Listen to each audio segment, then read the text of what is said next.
ఓం శాంతి. మొత్తం ప్రపంచమంతటిలోనూ మీ వంటి పదమా భాగ్యశాలి విద్యార్థులు ఇంకెవరూ లేరు. మిమ్మల్ని స్వయంగా జ్ఞానసాగరుడైన తండ్రి శిక్షకునిగా అయ్యి చదివిస్తారు. వీటిని చూస్తూ కూడా చూడకూడదు. తండ్రి శ్రీమతం ఏమిటంటే చెడు వినకండి, చెడు చూడకండి. భగవంతుడు దేహధారి మానవుడేమీ కాదు. మిగిలిన వారందరికీ తమ తమ దేహాలు ఉన్నాయి. శివబాబాను విదేహి అని అంటారు. వారికి తమదంటూ దేహం లేదు. కావున స్వయాన్ని కూడా ఈ విధంగా విదేహిగా భావించడం ఎంత మధురంగా అనిపిస్తుంది.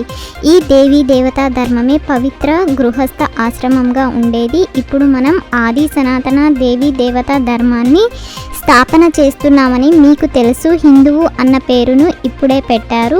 ఆది సనాతన హిందూ ధర్మం అయితే లేదు.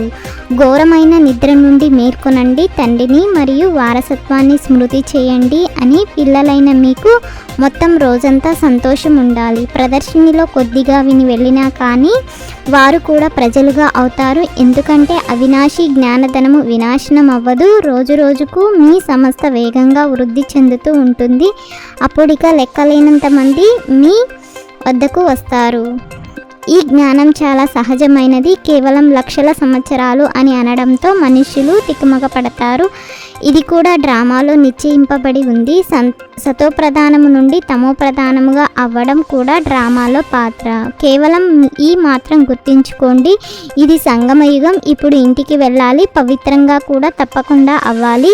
ఇప్పుడు తండ్రి అంటారు, ఈ కామ వికారము ఆది మధ్యాంతాలు దుఃఖం ఇస్తుంది, దీనిని జయించండి. ఎవరికైతే సేవ పట్ల అభిరుచి ఉంటుందో వారు తప్పకుండా ఇందులో నిమగ్నమై ఉంటారు. మిగిలిన అన్ని వైపుల నుండి మోహము తెగిపోతుంది. మనం ఈ నేత్రాల ద్వారా ఏదైతే చూస్తామో దానంతటినీ మర్చిపోవాలి. చూస్తూ కూడా చూడనట్లే ఉండాలి. ఎవరైతే అర్థం చేయించి యోగ్యులుగా తయారు చేస్తారో వారికి బాబా ప్రశంసిస్తారు. ఎవరైతే పని చేసి చూపిస్తారో వారికే బహుమానం కూడా లభిస్తుంది.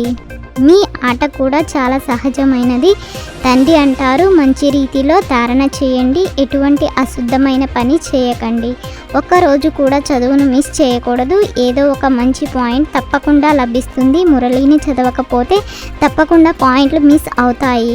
సత్యయుగంలో ఎవరి నోటి నుండి ఎలాంటి కటువచనాలు వెలువడవు. ఇక్కడైతే ఒకరినొకరు నిందించుకుంటూ ఉంటారు. ఇక విషయ వైఖరిని నది రౌరవ నరకం. అంతిమంలో ఎప్పుడైతే ఆది సనాతన దేవీ దేవతా ధర్మ స్థాపనను ఎవరు చేశారు అన్నది అర్థం చేసుకుంటారో అప్పుడు మీకు విజయం లభించనున్నది. ఇదే మొట్టమొదటి ముఖ్యమైన విషయం. దీని గురించి ఎవరికీ తెలియదు. నేను పేదల పాలిటి పెన్నిటిని. ఎప్పుడైతే టూ లేట్ అవుతుందో అప్పుడు చివరిలో ఈ విషయాన్ని అర్థం చేసుకుంటారు. ఇప్పుడు మీకు మూడవ నేత్రం లభించింది. వ్యాపారాలు మొదలైనవి చేయండి, కానీ కేవలం పవిత్రంగా అవ్వండి. ఆది సనాతన దేవీ దేవతా ధర్మం పవిత్రంగా ఉండేది. ఇప్పుడు మళ్ళీ పవిత్రంగా అవ్వాలి. ఇది తథ్యము. రాజయోగాన్ని పరంపిత పరమాత్మ తప్ప ఇంకెవరు నేర్పించలేరు. ఈ విషయాలను పెద్ద పెద్ద అక్షరాలలో వేయాలి. సూర్యవంశ రాజధాని యొక్క బహుమతిని తీసుకునేందుకు బాబ్దాదా యొక్క ప్రశంసలను తీసుకోవాలి. సేవ చేసి చూపించాలి.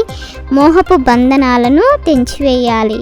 జ్ఞానసాగరుడు విదేహి అయిన తండ్రి స్వయంగా చదివించేందుకు వస్తారు. కావున రోజు చదువుకోవాలి. ఒకరోజు కూడా చదువును మిస్ చేయకూడదు. తండ్రి సమానంగా విదేహిగా అయ్యేందుకు పురుషార్థం చేయాలి.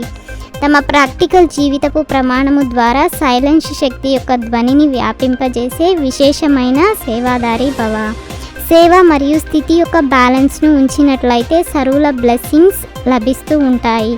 ఓం శాంతి. ఈ 21 పాయింట్లను 21 జన్మల కోసం ధారణ చేసి, లైక్ చేసి, షేర్ చేసి తప్పకుండా సబ్స్క్రైబ్ చేయండి.